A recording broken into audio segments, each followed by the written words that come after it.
hidayah dan juga inayah daripada Allah Subhanahu wa taala. Pada malam ni kita dapat sama-sama menyambung kali kedua daurah perincian hukum berkenaan dengan ibadah korban. Buku yang ada tuan-tuan boleh pegang untuk semak halaman demi halaman. Kalau buat catatan kena bayar. Kalau tak buat catatan tuan-tuan boleh pulangkan. Kalau berhajat nak ambil tuan-tuan boleh ambil dan buat pembayaran. Sebuah buku dengan RM20. Baik, halaman yang ke-15, perincian hukum dalam pelaksanaan ibadah korban. Yang pertama ialah sunat muakkad alal kifayah. Ibadah korban ni menurut mazhab kita ialah sunat muakkad alal kifayah, sunat yang sangat-sangat dituntut atas satu keluarga, satu isi rumah, dengan syarat isi rumah tersebut saling menanggung ataupun mempunyai hubungan nafkah antara satu sama lain. Maka pada ketika itu tuntutan melakukan korban bagi isi rumah tersebut adalah sunat muakkad alal kifayah. Dengan erti kata, kalau ada salah seorang daripada ahli keluarga dalam satu rumah tadi melakukan korban, maka terangkatlah tuntutan bagi yang lain. Kalau tak ada langsung yang buat korban, maka pada ketika itu semua satu keluarga menanggung hukum makruh. Ya, satu family tadi itu menanggung hukum makruh. Ibadat korban ni merupakan tuntutan yang berulang-ulang setiap tahun. Nabi kita katakan, ayyuhan nas inna ala kulli ahli baitin fi kulli amin udhiyah. Wahai sekalian manusia, sesungguhnya atas setiap isi rumah pada setiap tahun dituntut dengan satu ibadat korban. Ya, dituntut satu ibadat korban. Anak kita dah berkahwin, dia dah berpindah rumah, dia pun membina keluarga dengan family dia sendiri. Maka pada ketika itu tuntutan korban atas family dia dah terpisah daripada kita. Ya, maka dengan kita buat di sini tak terangkat untuk mak ayah kita yang ada di kampung, kecuali dengan kita minta izin dan kita buat sekali dengan nama mereka. Maka pada ketika itu terhasillah ibadah korban bagi mereka. Ya, tetapi kalau takat kita buat satu saja dengan niat kita maklumkan pada keluarga di kampung semua, tak payah buatlah, saya dah buat dah di sini contohnya, maka itu tak terangkat tuntutan mereka yang ada di kampung. Sebab apa? Dah terpisah jadi ahli rumah yang lain, isi rumah yang lain dah. Baik. Apabila sekumpulan anak muda menyewa rumah duduk jauh daripada keluarga, ya, dan saling mereka 4 orang, seorang daripada Kelantan, seorang daripada Kedah, seorang daripada Terengganu, seorang lagi daripada Pulau Pinang contohnya, dalam satu rumah, maka tuntutan melakukan korban bagi isi rumah tersebut ialah sunat muakkad alal ain. Ya, sunat muakkad alal ain. Maksudnya apa? Tuntutan per individu atas setiap orang daripada mereka.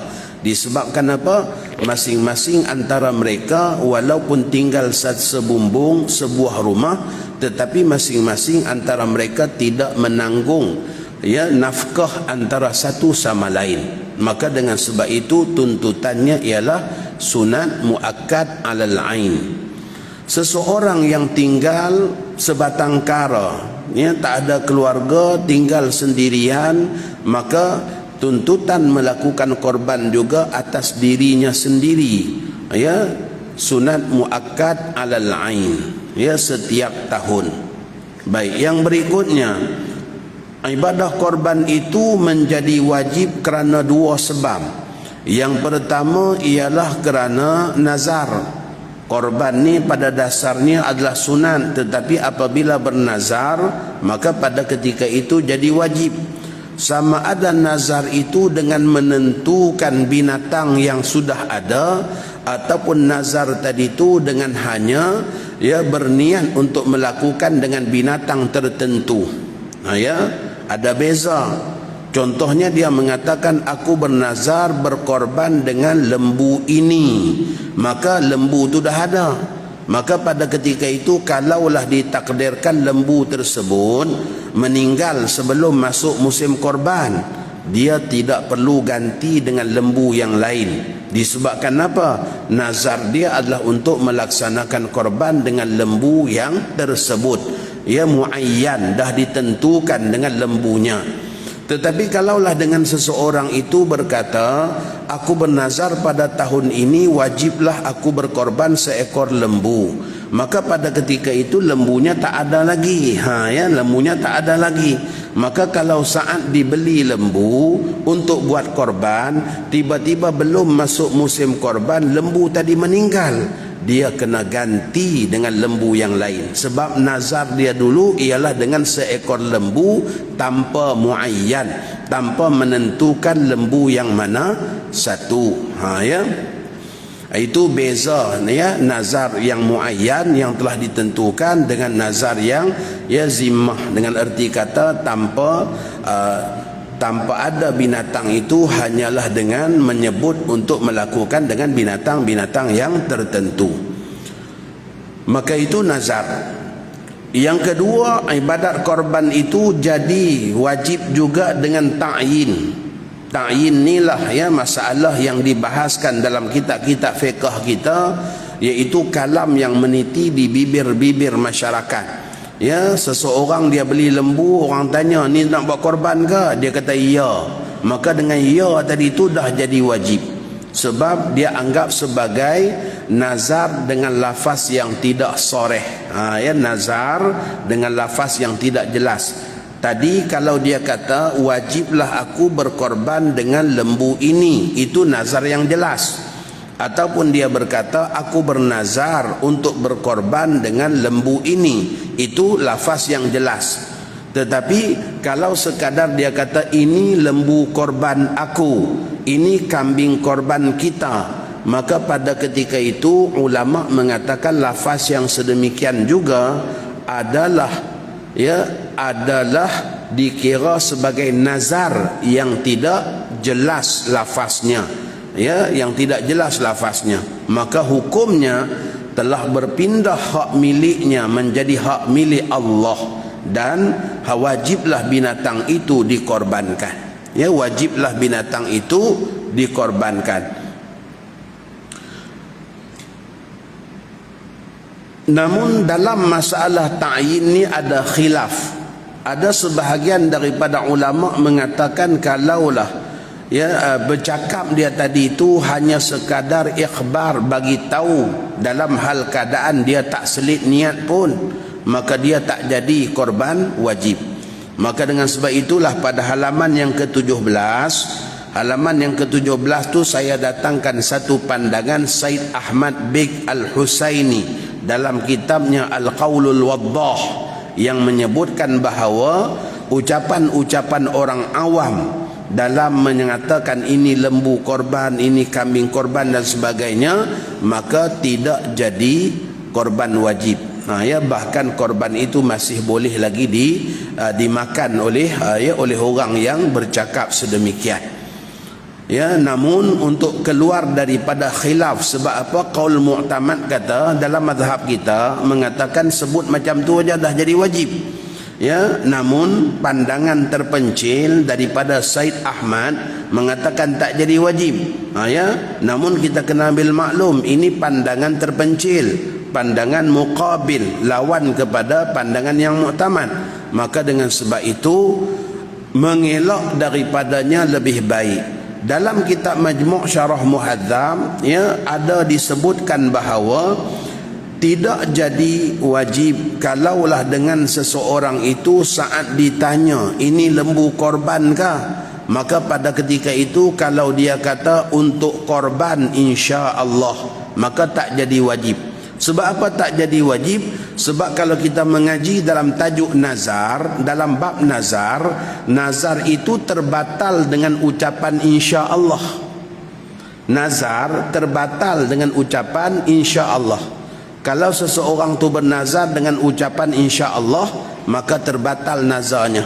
Ya, kerana lafaz insya-Allah tadi itu ya menunjukkan bahawa dia tidak memberikan sepenuh komitmen dan jaminan serta kita katakan ya janji. Macam biasa orang kata jangan lupa nanti Ahad ni kenduri insya-Allah, tapi dalam hati tak pergilah. Dalam hati tak pergilah. Kan selalu jadi macam tu. Ya. Maka dengan sebab itu lafaz insya-Allah tadi itu menafikan nazar. Ya, maka jangan tertipu dengan orang-orang yang pandai. Tuan-tuan tolong doakan saya kalau saya menang kali ini, terpilih, saya bernazar akan buat satu masjid baru di tempat tuan-tuan. Insya-Allah. Kalau ada insya-Allah tak ada lah tuan-tuan. Ya, kalau ada insya-Allah tu batal lah. Ya, tak ada nazar. Maka dengan sebab itu kalau kita jawab untuk korban insya-Allah, maka tak jadi wajib. Ataupun orang tanya ni kambing korban ke, kita kata ya korban sunat, juga tak jadi wajib. Sebab jelas kita mensorehkan, menjelaskan bahawa korban itu korban sunat. Ya. Begitu juga tak jadi wajib kalau sekadar kita jawab kami nak menyembelihnya pada hari raya korban. Ya, orang tanya ni lembu korban ke? Kita kata kami nak menyembelihnya pada hari raya korban. Maka tak jadi wajib. Sebab apa? Sebab sembelih pada hari raya boleh jadi sebab nak makan daging, boleh jadi sebab nak buat akikah, boleh jadi juga disebabkan kita katakan nak bayar dam haji dan sebagainya. Maka dengan sebab itu ulama mengatakan tak jadi wajib dengan jawapan-jawapan yang sedemikian. Maka dengan sebab itulah disyorkan supaya tidak dulu diletakkan label-label nama lembu-lembu ni. Ya. Ini Masya Allah belum masuk hari korban lagi. Lembu A fulan-fulan, lembu B fulan-fulan. Ya. Kawan ni petang-petang ajak anak dia, jom pergi tengok lembu korban kita. Ya. Maka takut jadi wajib. Ya, kalau ikut qaul muktamad dah boleh jadi wajib. Bila dia kata inilah lembu korban kita, maka bahagian dia dah jadi wajib. Maka dengan sebab itulah perlu berhati-hati. Begitu juga tidak jadi hukum nazar dengan semata membeli binatang untuk tujuan korban. Ya.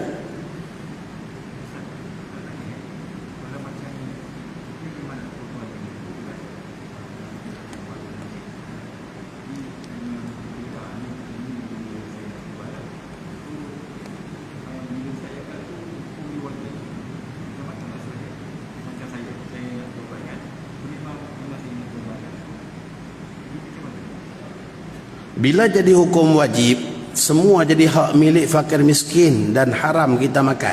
Itu saja. Ya, bila jadi wajib, semua sekali jadi hak fakir miskin dan haram kita makan. Dan bila dalam 7 bahagian tadi ada satu bahagian wajib, maka implikasi dia besar pada pengagihan. Sebab pengagihan juga perlu buat secara qismah ifraz. Qismah ifraz maksudnya apa tuan-tuan? Daging asingkan dulu, tulang asingkan, kemudian potong semua, daging lain, tulang lain, organ dalam lain, kemudian ditimbang semua bahagi 7. Daging bagi 7, tulang bagi 7, ya, organ dalam pun bahagi 7. Dah dipecahkan 7, barulah kita istiharkan ni yang bahagian wajib. Selebihnya baru boleh diuruskan macam biasa. Ya, kalau tak buat macam tu, maka pada ketika itu kita menanggung risiko bercampur yang wajib dengan yang sunat. Sedangkan yang wajib mutlak semuanya menjadi hak milik fakir miskin, haram dimakan oleh orang yang buat korban, dan begitu juga orang kebanyakan. Sebab apa? Sebab korban wajib ni sama seperti zakat. Ya, sama seperti hukum zakat. Sebab itulah ya, kalau di kampung-kampung kita dulu, tok-tok guru kita bila ada satu yang wajib aja, dia kata buat sendirilah. Ya, sebab apa? Payah nak menguruskan tuan-tuan, ya. Kecuali kalau seekor kambing tak apalah, dia sembelih selesailah, yang tu semua sekali bahagian wajib. Tapi bila bercampur dengan yang lain, ya, pada seekor lembu contohnya, maka perlulah dibuat qismah ifraz, pengagihan secara saksama, ya, sama rata. Hatta dengan kalau kepala pun ya dipotong 7, ya, itu maksud dia. Jadi susahlah tuan-tuan, ya, jadi susah, jadi berat.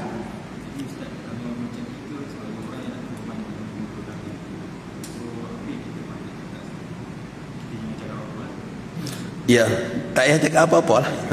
Ya, tak. InsyaAllah tak apa. Ya, kalau kita kata ni lembu korban saya insyaAllah, tak jadi wajib sebab insyaAllah tadi. Ingat insyaAllah tu lah.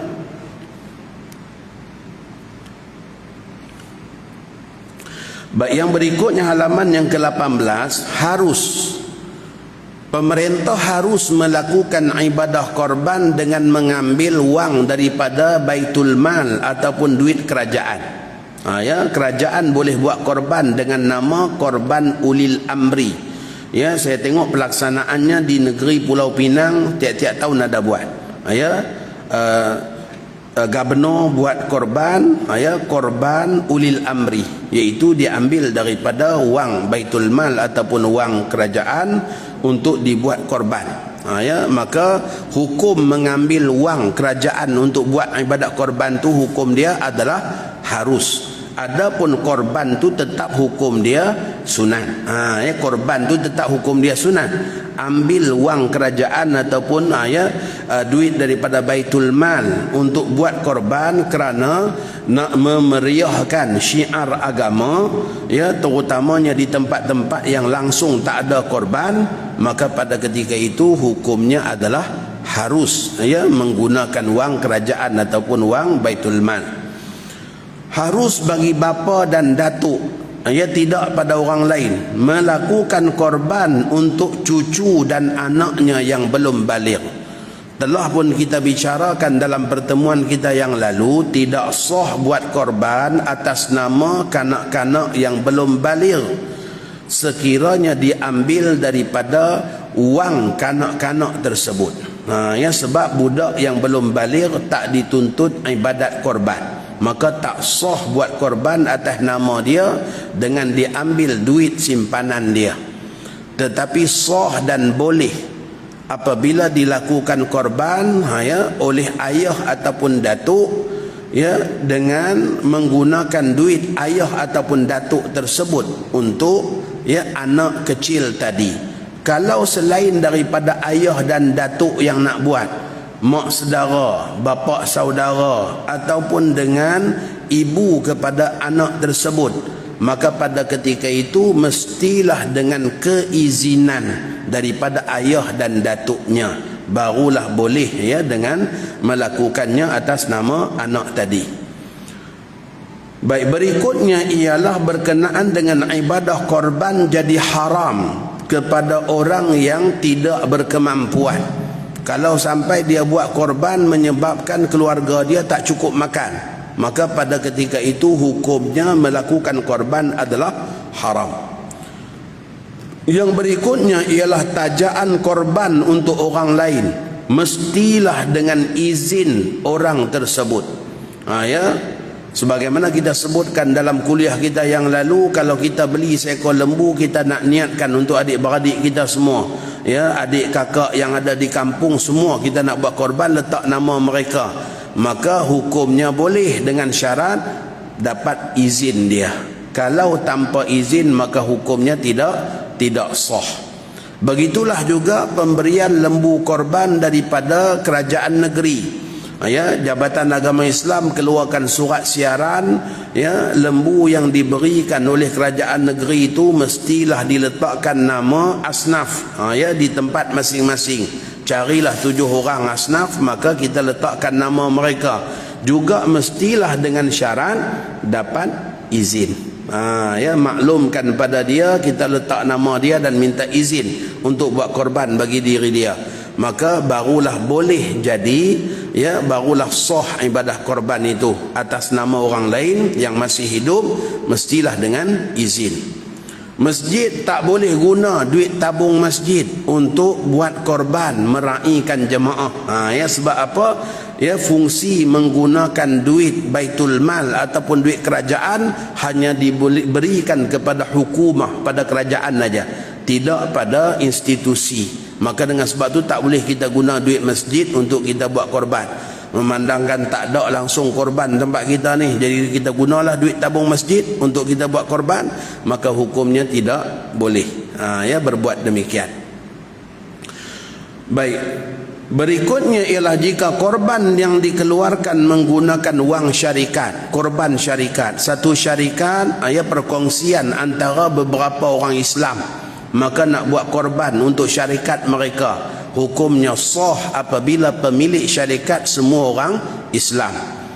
Tetapi sekiranya dalam rakan kongsi itu ada yang tak setuju nak buat, maka pada ketika itu ya, yang sah hanyalah atas nama orang yang setuju saja, dan wang yang diambil juga mestilah daripada bahagian mereka yang bersetuju nak buat aja. Tak boleh diambil duit syarikat daripada hak milik orang yang tak setuju.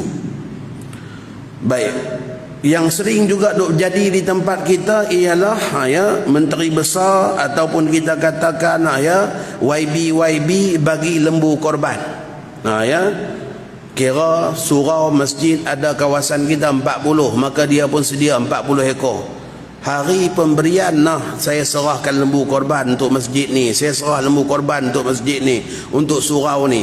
Maka sebenarnya itu hanyalah sekadar wakalah melaksanakan ibadah korban bagi diri dia yang memberi lembu. Ya, bagi diri dia yang memberi lembu tadi. Ya, dia serahkan lembu korban pada masjid, maka masjid kena buat korban atas nama dia, bukan pi cari pula 7 nama letak nama lain pula. Ya, yang lebih dahsyat lagi, masjid jual pula kat orang lain. Ni kita jual lah, yang ni duit tu boleh masuk tabung masjid. Contohnya, maka haram berbuat demikian. Sebab apa? Wakalah yang jelas dia wakilkan kita dalam penyerahan lembu korban untuk kita buat korban, bukan untuk kita pergi jual lembu tu.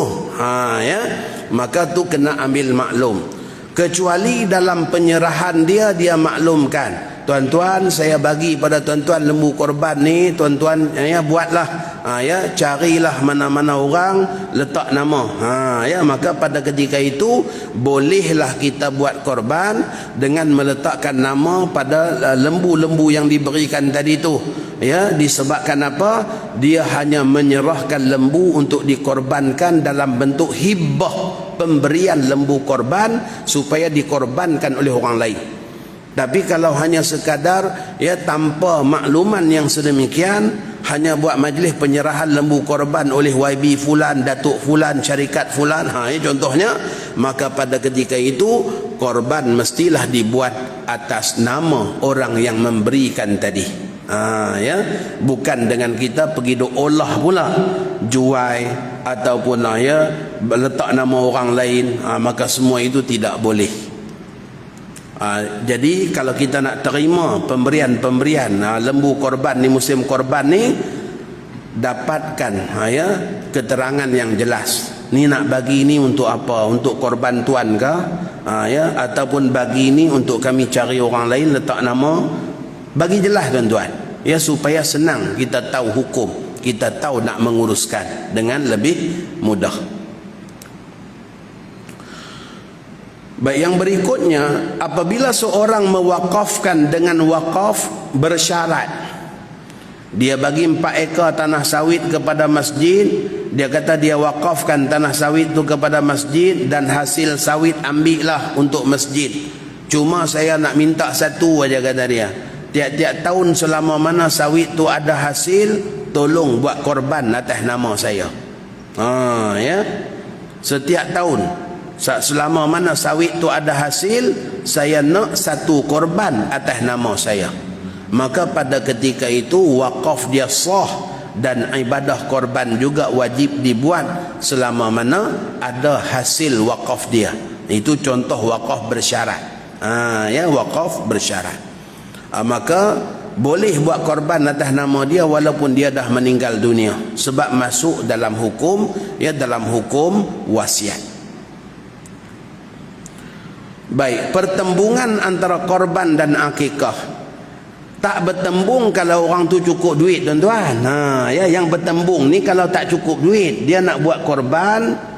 Kalau dia buat korban, akikah dia tak boleh buat. Ya, kalau dia buat akikah, korban dia tak boleh buat. Itu baru dikatakan bertembung. Tapi kalau kawan ni duit banyak, korban pun boleh buat, akikah pun boleh buat, tu bukan bertembung. Ya, ini orang ni dia hanya boleh pilih satu aja. Dia punya teruja lah nak buat korban, telefon bagi tahu mak dia kat kampung, alhamdulillah tahun ni saya nak buat korban. Mak dia kata, awak buat korban apa? Awak akikah pun belum. La ilaha illallah. Ya, ayah awak dulu tak akikahkan awak, waktu tu kami susah. Ya, maka pada ketika itu pada diri dia ada tuntutan akikah dan tuntutan korban. Ya, pada diri dia ada tuntutan akikah dan tuntutan korban. Sebab dalam mazhab Syafi'i, ibadat akikah apabila seorang kanak-kanak dah baligh dalam hal keadaan belum diakikahkan, masih sunat buat akikah atas diri dia sendiri. Ya, dituntut akikah atas diri dia sendiri. Maka pada ketika itu bertembung, ya, dia nak buat akikah dulu kan nak buat korban dulu. Ulama sepakat mengatakan afdal buat korban. Ya, afdal dia buat korban. Apabila pilihan antara buat akikah untuk diri sendiri ataupun buat korban untuk diri sendiri, maka pada ketika itu afdal buat korban. Sebab apa? Sebab akikah tak ada ulama yang kata wajib, sedangkan korban jelas. Ya, ada mazhab yang mengatakan wajib. Mazhab Maliki kata wajib, mazhab Hanafi kata wajib. Maka dengan sebab itu pemberatan pada tuntutan ialah ibadah korban. Apabila bertembung antara buat korban untuk anak yang masih kecil ataupun buat akikah untuk anak tersebut. Seseorang dia baru dapat cucu di musim korban, maka orang ramai kata dah halang-halang musim korban ni buat apa? Buat akikah, buat korban ajalah. Ya, korban lagi besar. Ya, kadang-kadang ada yang macam tu. Ya, yang duk bagi pandangan ni. Ya, buat akikah buat apa? Buat korban lah, korban lagi besar. Ya, sedangkan kita ambil maklum hukum melakukan korban untuk budak kecil, hukum dia harus. Ya, hukum dia harus. Sedangkan melakukan akikah, hukum dia sunat muakkad. Maka pada ketika itu pemberatan dia ialah akikah. Kalau bertembung antara buat korban ataupun akikah untuk seorang kanak-kanak, maka pada ketika itu utamakan akikah. Ini pada hukum budak tadi. Sama ada kita nak buat korban atas nama dia ataupun kita nak akikahkan dia, maka afdal buat akikah. Okey. Sekarang bertembung lagi, satu lagi, antara buat akikah untuk anak ataupun buat korban untuk mewakili keluarga. Ya, macam mana pula? Di musim korban ni dia dapat anak, maka pada ketika itu bertembung antara buat akikah untuk anak yang baru dilahirkan ataupun buat korban untuk mewakili keluarga. Mana yang afdal? Yang afdalnya ialah buat korban. Sebab apa? Sebab apabila bertembung dua perkara sunat, hendaklah dahulukan perkara sunat yang sempit waktu. Korban waktu dia sempit, 4 hari aja. Ya, terlepas 4 hari ini dah tak sah buat korban dah. Sedangkan akikah waktu dia luas, sepanjang tahun, boleh buat bila-bila masa. Maka bila bertembung antara dua perkara sunat, dua-dua sunat, ya, maka dahulukanlah ya sunat yang sempit waktu. Kita tengah baca Quran, tiba-tiba azan. Baca Quran sunat, jawab azan juga sunat. Maka pada ketika itu berhenti baca Quran dulu, jawab azan. Sebab apa? Sebab jawab azan benda sunat yang sempit waktu. Selepas selesai azan kita dah tak boleh jawab azan, tapi baca Quran kita boleh baca. Ya, maka berhenti baca Quran dulu, jawab azan. Kerana kaedah mengatakan ya, dahulukan sunat yang sempit daripada sunat yang luas.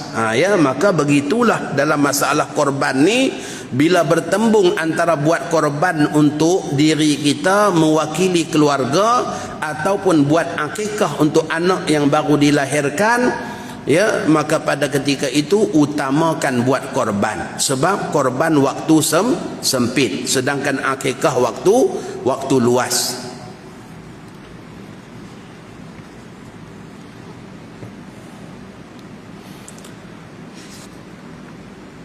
Baik, halaman 19 itu juga saya masukkan juga pandangan Imam Ibnu Hajar yang mengatakan tidak sah kalaulah pada seekor kambing ataupun satu bahagian korban diniatkan korban dan akikah serentak.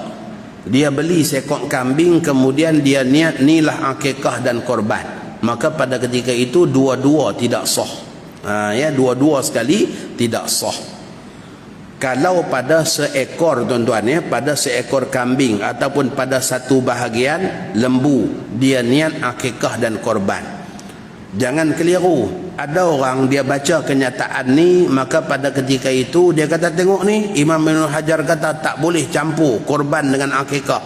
Maka bila pada seekor lembu yang 7 tu ada korban ada akikah, dia kata tak sah, sebab Imam Ibn Hajar kata tak sah. Bukan macam tu.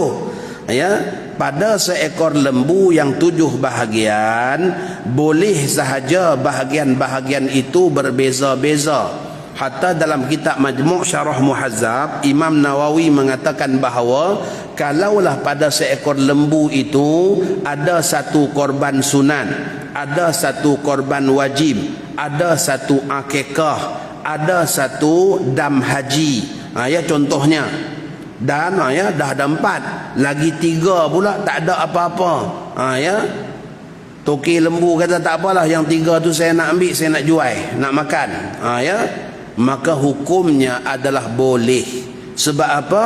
Pada dasarnya tukang sembelih tak disyaratkan niat. Tukang sembelih dia niat menyembelih saja, dia tak disyaratkan berniat ibadah bagi bahagian masing-masing. Yang berniat ibadah ialah tuan empunya bahagian masing-masing. Waktu kita dah masuk waktu nak menyembelih, ya dah ditentukan binatangnya, maka tuan empunya korban niat korban, tuan empunya akikah niat akikah. Ya, orang yang nak buat dam haji niat dam, orang yang nak makan daging tak payah niat apalah, tunggu ajalah. Ya. Jadi itu, ya, maksudnya boleh pada seekor lembu yang 7 bahagian tadi berbeza-beza, bercampur korban akikah, nazar dan sebagainya. Cuma jadi payah pada pengagihan. Ya, kena buat ifras macam saya sebutkan tadi, kena pecahkan 7 semua bahagian. Ya, diistiharkan dulu mana yang wajib, barulah bahagian lain boleh ambil. Tak boleh kita main tak apalah, lebih kurang halal je lah. Ya, tak boleh jadi tak halal nanti. Ya, disebabkan apa? Bercampur yang wajib yang merupakan hak fakir miskin keseluruhannya. Baik, halaman 22, halaman 23 itu berkenaan dengan perkara-perkara sunat dalam ibadat korban. Awal-awal perkara sunat sekali ialah kita tidak mencukur rambut, ya, bulu-bulu di badan, begitu juga potong kuku apabila masuk 1 Zulhijjah. Ya, bila masuk 1 Zulhijjah, maka sunat untuk kita tak potong kuku, tak, ya, potong misai dan sebagainya 1 Zulhijjah sampailah binatang korban kita disembelih. Tujuannya adalah supaya seluruh anggota tubuh badan kita mendapat jaminan pengampunan keseluruhannya, ya, dan sebagai pengagungan kepada ibadat korban. Ya, maka sunat berbuat demikian, dan makruh kalau kita memotong kuku ataupun potong rambut dan sebagainya daripada 1 hari bulan Zulhijjah sampailah, ya, sembelihan korban kita dilakukan. Kalau seseorang itu dia ada banyak korban, ya, di kampung buat seko, di kota Damansara pun seko, Kemboja pun seko, di Mekah pun seko, contohnya, Masya Allah, banyak tempat dia buat. Tak kisahlah tuan-tuan, kalau mampu boleh-boleh saja. Sebab Nabi kita pun buat korban 100 ekor unta. 100 ekor unta tuan-tuan. Korban terakhir Nabi Muhammad. Sayyidina Hakim bin Hizam buat korban dengan 1000 ekor kambing. Kita sekong duk timbang tara lagi, jadikah tak jadi, jadikah tak jadi. Tak jadilah mahal. Contohnya. Hakim bin Hizam buat korban 1000 ekor. Orang mampu silakan. Banyak kali sembelih, banyak kali dapat ganjaran pahala. Maka dia mampu, silakan. Maka kalaulah dengan seseorang itu mempunyai banyak binatang korban, tuntutan supaya tidak potong rambut kuku tadi itu hanyalah sampai sembelihan pertama saja. Apabila sembelihan pertama dah dibuat, maka untuk sembelihan kedua, ketiga, keempat tu dia tak sunat lagi untuk terus dalam hal keadaan tak potong rambut, kuku dan sebagainya. Dah boleh untuk dia potong kuku, rambut dan sebagainya apabila seekor daripada haiwan korban dia dah pun disembelih. Di antara perkara sunat lagi ialah memberi makan kepada binatang tadi. Begitulah juga bertakbir. Bila tengok binatang korban, sunat bertakbir Allahu Akbar, Allahu Akbar. Disunatkan juga kita makan hari berkorban tu. Makanan pertama yang masuk dalam jauf, dalam rongga tubuh kita ialah daging haiwan korban kita sendiri. Maka dengan sebab itulah peserta-peserta korban dia akan rasa lebih berterima kasih kepada kita yang mengendalikan apabila kita uruskan dengan cara yang berhimmah sehingga dia dapat tu memang lembu dia sendiri. Dulu-dulu lah tuan-tuan, saya duk tengok awal-awal saya datang ke Selangor ni, masya-Allah, sembelih 4 ekor lembu. Tetapi potong dalam satu kemah, longguk semua. Maka disebabkan 4 ekor, maka kita katakan 1 kilo mewakili 1 nama untuk bahagian fakir miskin yang merupakan bahagian wajib. Itu bahagian wajib. Korban sunat, tapi bila nak bagi daging nanti ada bahagian wajib. Kalau tak bagi haram. Maka ditarik daripada longgukkan daging tu 28 beg sebab nak bagi pada fakir miskin bahagian wajib. Tapi sebenarnya yang ditarik tu mungkin hanya daripada seekor lembu aja. Sebab lembu yang awal-awal sembelih nu duduk bawah nu longgukkan dia. Yang lain datang letak atas. Sudahnya masya-Allah yang tertunai yang wajib hanya seekor. Lagi 3 ekor belum tertunai yang wajib. Ada risiko tuan-tuan makan benda haram. Begitu juga tuan punya pun. Okey, 28 beg lagi untuk tuan punya bagi. Dia pun pegang, ni lembu aku ke, lembu orang ke, apa ni, sebab apa? Tak tahu daripada lembu yang mana satu. Maka dengan sebab itulah kaedah pelaksanaan yang terbaik ialah buat pengasingan siap-siap. Selesaikan seekor lembu tu daripada A sampai Z satu tempat. Bekalkan kepada petugas-petugas ni, kami sediakan beg merah sedekah wajib. Kami nak 7 beg mesti ada. 1 kilo untuk fakir miskin. Ni beg kuning, yang ni untuk tuan punya korban. Kami nak dalam beg ni ada 2 kilo daging, 3 batang tulang rusuk, ada organ dalaman. Bagi 7 beg ni. Beg putih, yang ni untuk sedekah orang ramai. Selebih daripada dah tunai yang 7 wajib, yang 7 bahagian lagi untuk kita katakan tuan punya, selebihnya potong-potong masuk dalam beg putih untuk kita sedekah orang ramai nanti.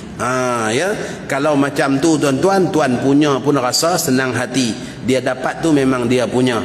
Dia juga tengok bahagian wajib dah tertunai. Jangan main buat cara campur-campur yang menyebabkan nanti kita tak tahu dan tak pasti apakah dah tertunai yang wajib ataupun belum tunai. Sunat bagi orang yang nak buat korban sembelih sendiri kalau dia berkemampuan menyembelih. Kalau tak biasa tak payahlah tuan-tuan, pergi belajar dulu, ikut-ikut dulu. Imam-imam pun sama juga. Imam-imam muda yang baru-baru nak belajar sembelih ni biasa dengan sembelih kambing dulu. ikut-ikut dulu ya, pakcik-pakcik kita ya, tuan-tuan guru kita, ustaz-ustaz kita yang dah biasa menyembelih, belajar sungguh-sungguh ya, jangan rasa-rasa pandai aja, tak apa boleh ya. Tiba-tiba bila binatang meronta dia terpelanting sekali ya, dan membahayakan orang ramai ya, membahayakan orang ramai. Sembelih sendiri ni hukum dia sunat aja, bahayakan orang tu haram tuan-tuan ya, maka jangan duk cuba-cuba kalau kita tak biasa ya, biar kita biasa dulu ya. Orang duk beritahu ni sikit lagi bawah tu tak habis lagi potong, dia pun duk hulu sikit lagi hanya ya, pisau duk makan betih dia dah ya, pisau panjang duk makan betih dah tak perasan ya, elok habis dia pun rebah sekali ya, maka bahaya. Kerja ni kerja bahaya, belajar bagi boleh dulu ya.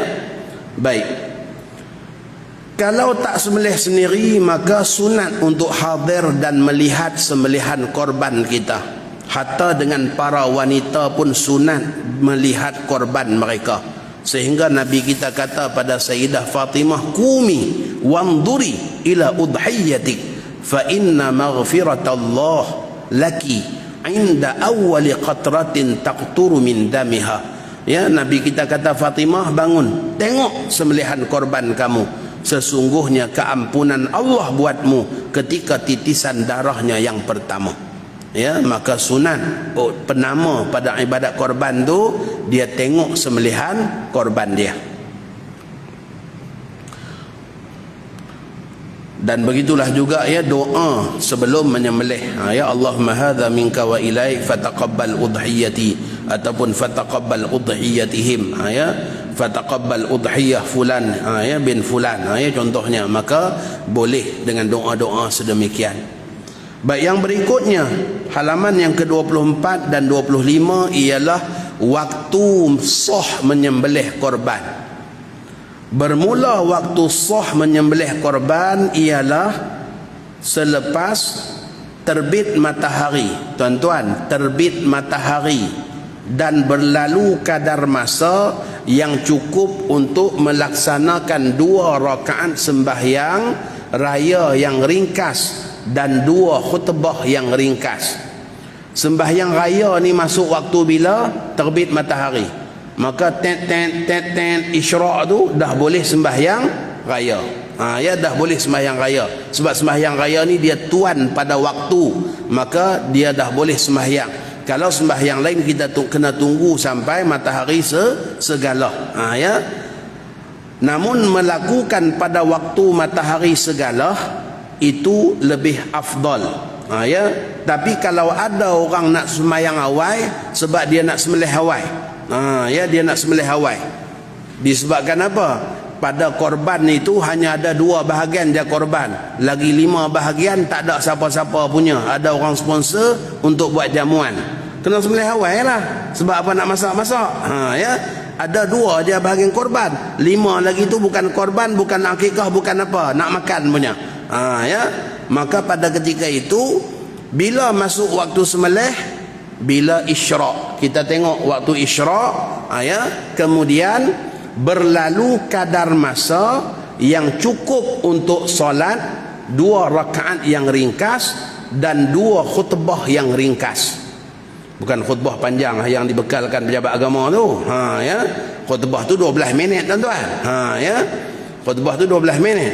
Yang ni khutbah paling ringkas. Baik, 2 rakaat sembahyang yang paling ringkas. Bukan nak suruh buat ni tuan-tuan ya. Oh, ustaz kata boleh lah sembahyang tak payah baca apa, baca Fatihah saja ya. Dalam rokok sujud pun sekali-sekali tasbih saja.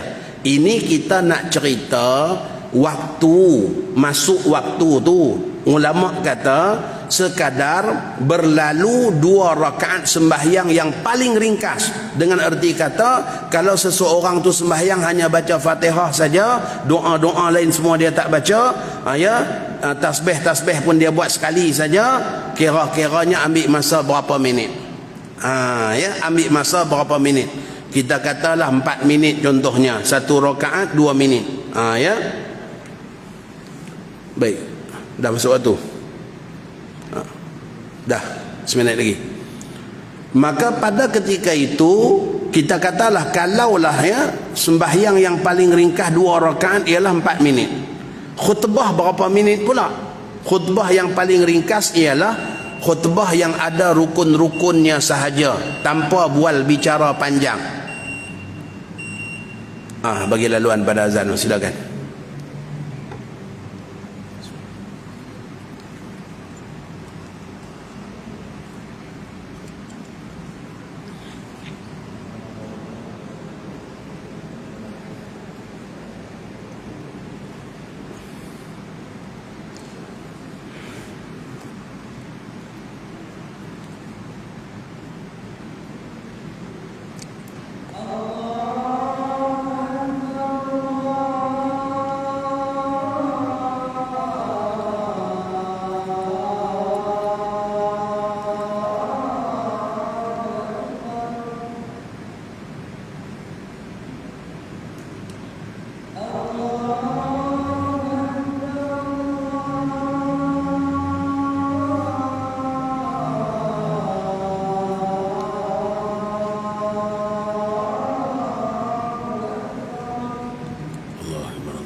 Letak je dalam beg ni.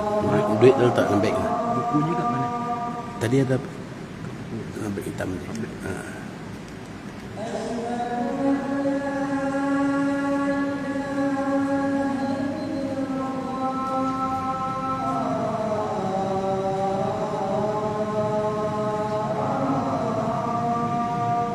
Asyhadu an la ilaha illallah.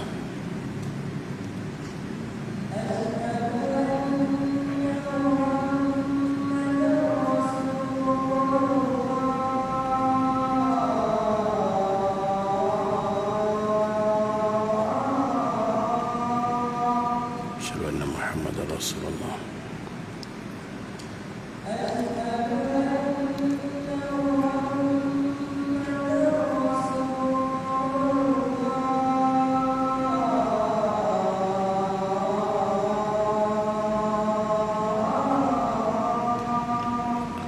Asyhadu anna Muhammadar Rasulullah.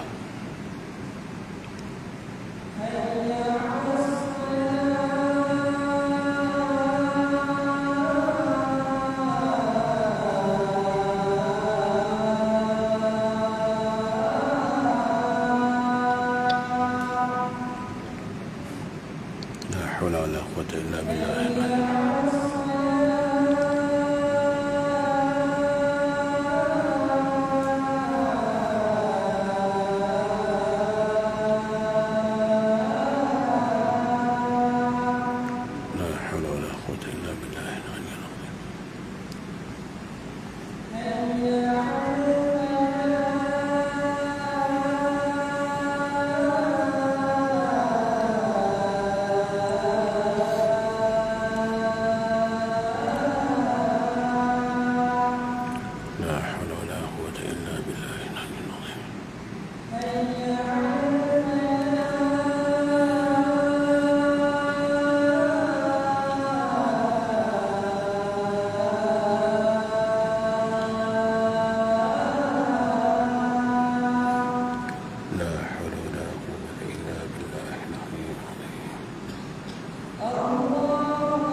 لا إله إلا الله سيدنا محمد رسول الله صلى الله عليه وسلم. اللهم رب هذه الدعوة التامة والصلاة القائمة سيدنا محمد وسيد الفضيل وأشرف إنك لا تخلف الميعاد بإذن الله رب العالمين محمد نبيا ورسولا. Baik. Masuknya waktu menyembelih korban ialah apabila terbitnya matahari pada hari raya Aidil Adha dan berlalunya kadar masa yang cukup untuk 2 rakaat solat yang paling ringkas dan 2 khutbah yang ringkas. Kalau kita katakan solat yang ringkas mengambil masa 4 minit contohnya, maka khutbah pula berapa minit? Ya, khutbah yang ringkas macam ni tuan-tuan. Alhamdulillah wassalatu wassalamu ala Rasulillah ittaqullah qul huwallahu ahad. Habis khutbah pertama. Ada 4 rukun. Ya.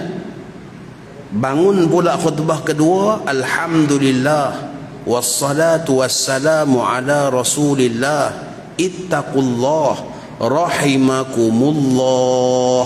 Habis 4 rukun juga, iaitu di mana ada doa untuk hadirin yang hadir. Maka itulah sekurang-kurang khutbah. Itulah sekurang-kurang khutbah. Kira-kira ambil masa berapa minit? Ya, kalau kita katakan khutbah tadi itu ambil masa 2 minit, maka bermaksud daripada waktu syuruk terbitnya matahari dengan 2 rakaat yang ringkas 4 minit campur 2 minit lagi 6 minit, maka pada ketika itu selepas 6 minit syuruk sudah boleh sembelih korban. Maksudnya dah masuk waktu menyembelih korban. Walaupun di masjid orang tak semayang raya lagi, sebab kadang-kadang di masjid tunggu nak buat pada waktu duha, maka menyembelih sudah pun boleh dilakukan kerana dah pun masuk waktu menyembelih. Dan waktu menyembelih ini berpanjangan sampailah pada terbenam matahari 13 Zulhijjah. Terbenam matahari 13 Zulhijjah. Ikut mazhab Syafi'i. Mazhab Hanafi 12 Zulhijjah saja tuan-tuan. Ya, mazhab Hanafi 12 Zulhijjah. Sebab itulah kalau nak taklid ikut mazhab Hanafi, kena ikut juga peraturan dia. Ya, bila sampai lembu korban, kita tengok-tengok telinga terputus sebahagian, terputus telinga, maka kata AJK yang mengendalikan, tak apalah taklid mazhab Hanafi, sebab mazhab Hanafi maqtu'ul uzun yang sikit, terpotong telinga yang sedikit, masih boleh berkorban. Mazhab Syafi'i tak boleh, mazhab Hanafi boleh. Maka kalau kita nak taklid mazhab Hanafi, maka wajiblah juga dengan kita ikut peraturan dia, iaitu jangan pula pergi sembelih hari 13. Ya, sebab sembelih hari 13 mazhab Hanafi tak sah. Ya, dan begitu juga mestilah diingatkan kepada tukang sembelih, yang mana tukang sembelih wajib baca bismillah, kerana mazhab Hanafi kalau tak baca bismillah tidak sah. Ya, maka wajib baca bismillah, kecuali kalaulah dia tak baca bismillah tadi itu kerana terlupa, maka dimaafkan. Tetapi kalau sengaja tak baca, maka hukumnya sembelihan itu tidak sah. Maka kena tahu peraturan-peraturan dalam mazhab tadi bila kita nak bertaklid kepada mazhab tersebut untuk menyelesaikan masalah yang dihadapi. Baik. Maka sekiranya penyembelihan dilakukan pada akhir waktu, apa maksud sembelih? Sembelih ialah memutuskan halkum dan marih. Perbuatan memutuskan halkum dan marih, itu maksud sembelih. Maka contohnya lah binatang itu terlepas, kita duk kejar-kejar cari dia sampai 3-4 hari, hari ke-13 baru dapat tangkap balik. Elok selesai je letak pisau di leher, kita tarik, putus aja marih dan halkum, azan maghrib. Allah, azan maghrib lah. Maka pada ketika itu sah tak korban? Sah. Disebabkan apa? Penyembelihan masih dalam waktu. Penyembelihan masih berlaku dalam waktu. Maka sah korban tadi, walaupun pengagihan dagingnya berlaku di luar waktu. Cuma afdal agih daging korban ni dalam waktu hari-hari berkorban tu, itu waktu yang afdal mengagihkan daging. Tapi kalau terkeluar daripada waktu pada pengagihan, hukumnya masih lagi boleh. Ya, masih lagi boleh. Asalkan sembelih mestilah dalam waktu. Seseorang bernazar melakukan korban dengan seekor binatang. Tiba-tiba pada hari nak dikorbankan putus tali. Dikejar lari, dicari tak jumpa. Sehinggalah pada hari 14 Zulhijjah. Ya. 13 Zulhijjah tak jumpa lagi. Ya, hantar pasukan peronda ni meratalah. Ya. Upah budak-budak bagi duit tolong cari, tak jumpa juga. Tiba-tiba hari 14 elok aja balik parking depan rumah. Ya. Sebab apa? Dah tamat. Ya, dah tamat tempoh kata dia. Dia pun patah balik mai. Ya. Elok aja hari 14 dia pun balik. Waktu dah tamat dah. Ya. Maka ulama mengatakan disebabkan ia binatang nazar. Ia adalah korban nazar. Maka wajib disembelih pada waktu itu juga. Sama seperti hukum qada. Ya. Maka korban ni yang boleh sembelih di luar waktu ialah korban nazar. Itu pun haram kalau sengaja menangguh-nangguhkan sampai terkeluar waktu. Ya, tetapi kalau kita tak sengaja, contohnya seperti binatang tadi hilang dan sebagainya, ditemui semula sebulan lepas haji. Ya, contohnya lah. Hilang entah ke mana ke, tiba-tiba sebulan ada orang ambil gambar ni, lembu siapa ni, duk tumpang kandang kami lama dah kata dia. Ya, cek balik, ni hilang dulu ni. Ya, pergi tangkap, sembelih waktu tu juga. Ya, maka dia boleh lagi dilaksanakan. Ya, disebabkan apa? Hukum qada. Ya, kerana korban nazar.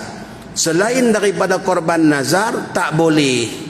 Maka kalaulah korban sunat contohnya lembu terlepas dan hilang, ya, untuk 7 penama cari tak jumpa, hari 14 baru jumpa, pada ketika itu dah tak sah korban. Maka tuan punya bahagian masing-masing dia boleh tuntut. Ya, dia kata kami tak nak dah sembelih. Sebab apa? Kalau sembelih pun tak jadi korban. Kami wakil pihak masjid nak buat korban. Kami minta baliklah duit kami, juallah lembu tu. Ya, contohnya. Maka boleh. Ya, kalau sembelih juga pun dia tak jadi korban. Dia hanya dapat pahala sedekah sunat saja. Ya, dapatlah pahala sedekah sunat, tapi tak jadi ibadat korban. Disebabkan apa? Ia korban sunat yang disembelih di luar waktu. Begitu juga halaman 24 tu, ya. Maaf. Halaman yang ke-26, ya. Halaman yang ke-26. Bawah sekali itu. Seorang yang bernazar korban dengan haiwan yang cacat atau tidak cukup umur, wajib menyembelihnya pada waktu itu juga, pada waktu menyembelih korban. Daripada terbit matahari berlalu masa kadar sembahyang tadi dan khutbah, sampailah terbenam matahari hari 13 Zulhijjah. Binatang ni tak cukup syarat sah korban. Sebab apa? Cacat. Tapi dia niat nazar berkorban dengan binatang tu, maka binatang tu wajib disembelih pada waktu sembelihan korban. Tetapi tak jadi hukum korban. Dia hanya dapat sedekah wajib saja, dapat pahala sedekah wajib. Ya, jangan bagi fatwa songsang kepada masyarakat. Ya, pernah sampai kepada saya satu pertanyaan di mana satu tempat apabila pembekal hantar lembu dan lembu yang dihantar tadi tu patah kaki, maka sakit, yang jelas sakitnya yang dah tak boleh buat korban. Maka pengendali korban panggil penama-penama, dia kata, tuan-tuan, supaya jadi korban juga tuan-tuan nazar. Tak apa, nanti kami ganti daging lain pada tuan-tuan. Ya, contohnya. Maka hukumnya, ya, bernazar tadi itu menyebabkan binatang itu wajib disembelih. Tetapi apakah dapat pahala korban? Tak dapat. Tak dapat pahala korban. Sebab apa? Bernazar dengan binatang yang tak cukup syarat sah korban, tak jadi ibadat korban. Cuma wajib sembelih dengan binatang tersebut. Ya, wajib menyembelih binatang tersebut pada tempoh waktu korban tadi. Maka jangan dok bagi fatwa songsang yang macam tu. Ya, sebenarnya tak jadi pun. Ya, tak jadi pun ibadat korban. tak dapat pahala fadilat korban, tak dapat fadilat menyembelih, tak dapat fadilat titisan darah dengan keampunan, tak dapat fadilat selahai bulu di dalam mizan timbangan, tak dapat semua tu. Disebabkan apa? Dia bukan ibadat korban kerana tak memenuhi syarat-syarat sah korban.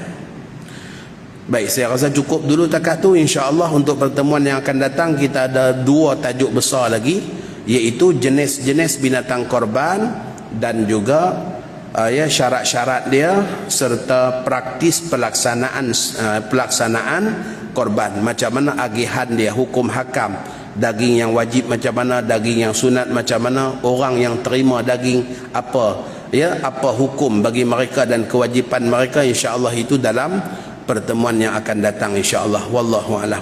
Allahumma ja'al jam'ana hadha jam'a marhumah wa tafarruqana min ba'dihi tafarruqa ma'sumah wa la taj'al fina wa la ma'ana syaqiyyan wa la matruda wa la mahruma.